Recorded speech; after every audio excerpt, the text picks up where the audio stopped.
What is going on? I came across something interesting with the Warhammer Underworlds starter set, and I wanted to share it with you guys. So, at a glance, these two sets look like they're pretty much the same thing. They both say Warhammer Underworlds. They both got this impressive skeleton with a spear on the front cover, and they got three Stormcast Eternals. I like to just call them Golden Knights, but I know what they're actually called. And to most people, this, especially if you don't know a whole lot about Warhammer or Underworlds, I barely know anything about Underworlds, to be honest. You would think these are the same sets, but it took me a while to notice it because I was, for the most part, just looking at these online. These do have a glaring difference once I noticed it, and actually, well, it was glaring to me at least. I sent pictures of both these sets, the pictures you'd see online, to some friends of mine and asked them, can you spot the difference with these two? And the first thing both of them pointed out was this one has the little seal of excellence and the player and age recommendations. And to be honest, that is a difference, but that's not the difference I was talking about. If you look at the Stormcast Eternals, they're different. This one, I'll get a little closer. This one has some Stormcast Eternals with single-handed melee weapons and what looks like some pistol crossbows. And these ones have hammers and shields, or one guy has a two-handed hammer. And even more interesting is on the websites that these are from. So also, I'll just get that out of the way. This version is what most of you would see if you were to Google Warhammer Underworlds. You'd see this version with the guys with the pistol crossbows. I don't want to call it the official version, because they're both official, but like, if you went to the Games Workshop website, or Amazon, or just about anywhere, this is the version you would see. But this version, with the Stormcast Eternals that have hammers and shields, also known as Sequitors, you would only find this version at Barnes & Noble, which I found kind of bizarre. And I started to wonder, like, why are they different? And additionally, the Barnes & Noble version,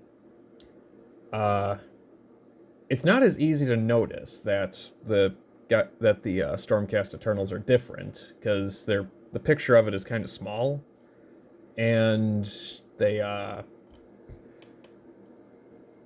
on Barnes & Noble's web store, for some reason, you can't zoom in on the pictures very well. So if you do try to make them bigger, they get kind of blurry. And at least on my phone, I can't like open the picture in a new tab, so it's hard to notice, but if you're really paying attention, you'll notice that they're different when you're comparing the two online.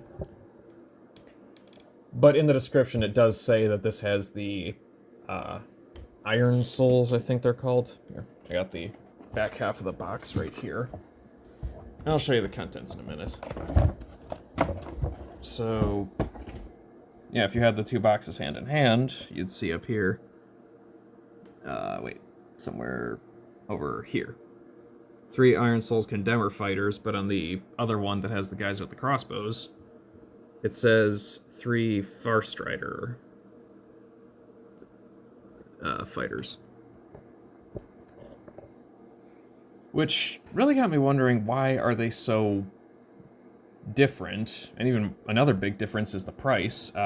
Again, this is the version that as far as I know, you can only find at Barnes & Noble. There's the price tag on it, $35, which, for what? For a fully playable game, plus a decent amount of miniatures? 10 miniatures in total, I believe? Yeah.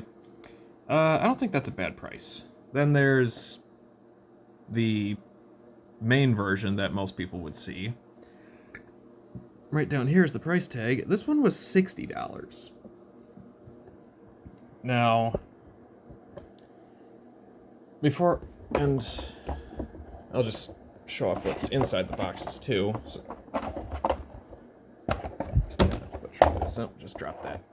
Okay.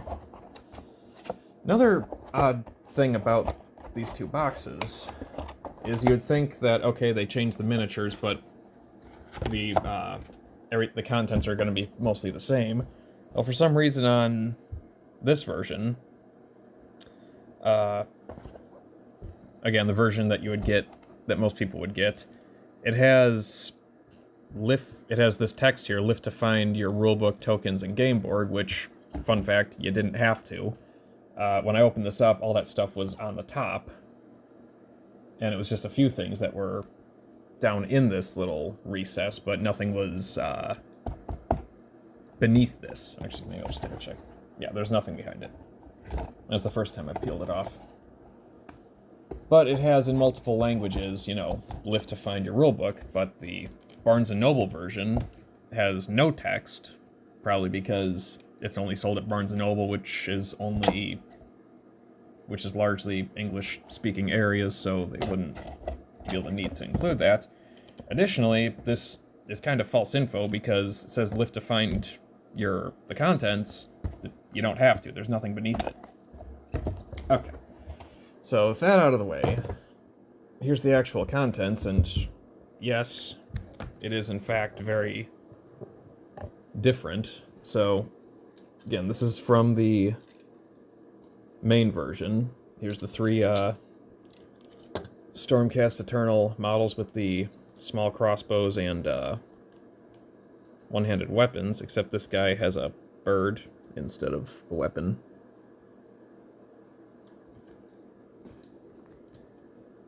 And then here's the three Iron Souls Condemner models, as they're referred to as.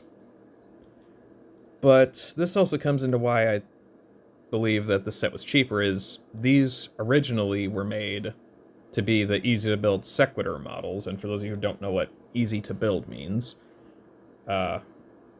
these can be assembled without glue because they're just pegs fitting in holes to fit all the models together. So, I wondered to myself, why did they include different models and different artwork? Because they also had to change the artwork. It'd be weird if they had, you know, the Farstrider decks for Iron Souls guys.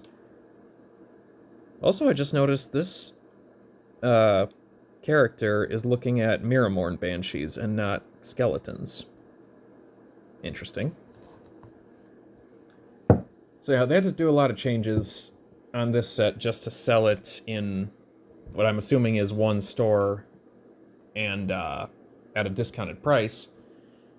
That's probably because these models are out of print. They are, as far as I know, no longer made.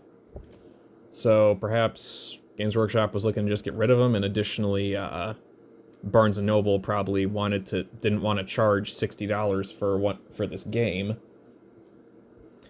So maybe that was some kind of deal that they struck with Games Workshop, like Games Workshop told them, okay, fine, you can charge less, but you don't get the models that we have in the main version because, you know, they're much more recently made, they're trying to make money off those.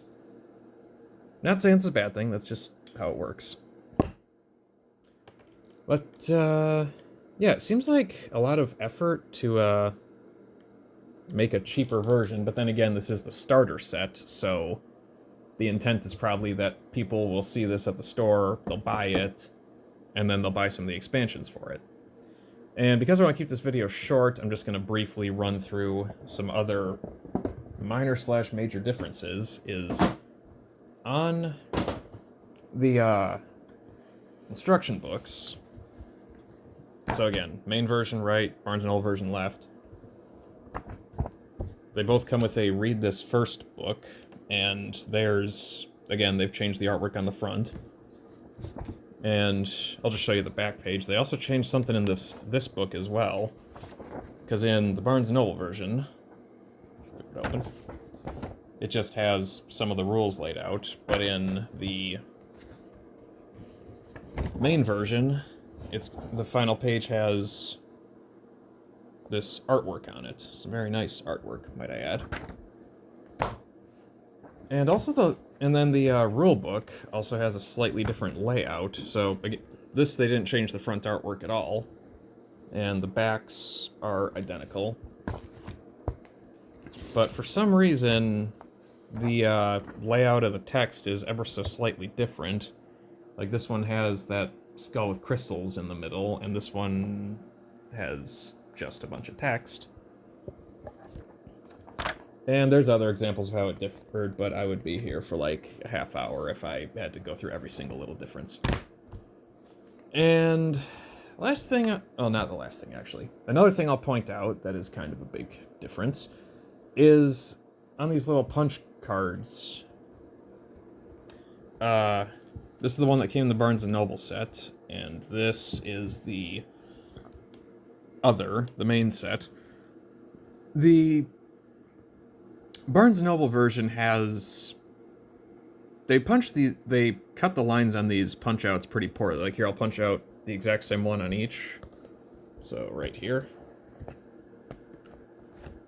So, pretty well centered. But then look at the Barnes & Noble one. It is, like, way off-center. I mean, it's still usable, but... wow. And it's like that for all the tokens. Like, this thing was not aligned properly when they punched it out. So maybe if that was another factor as to why they were charging less, is like, hey, you get all the defective punch boards so we don't have to just throw them out. But, you know,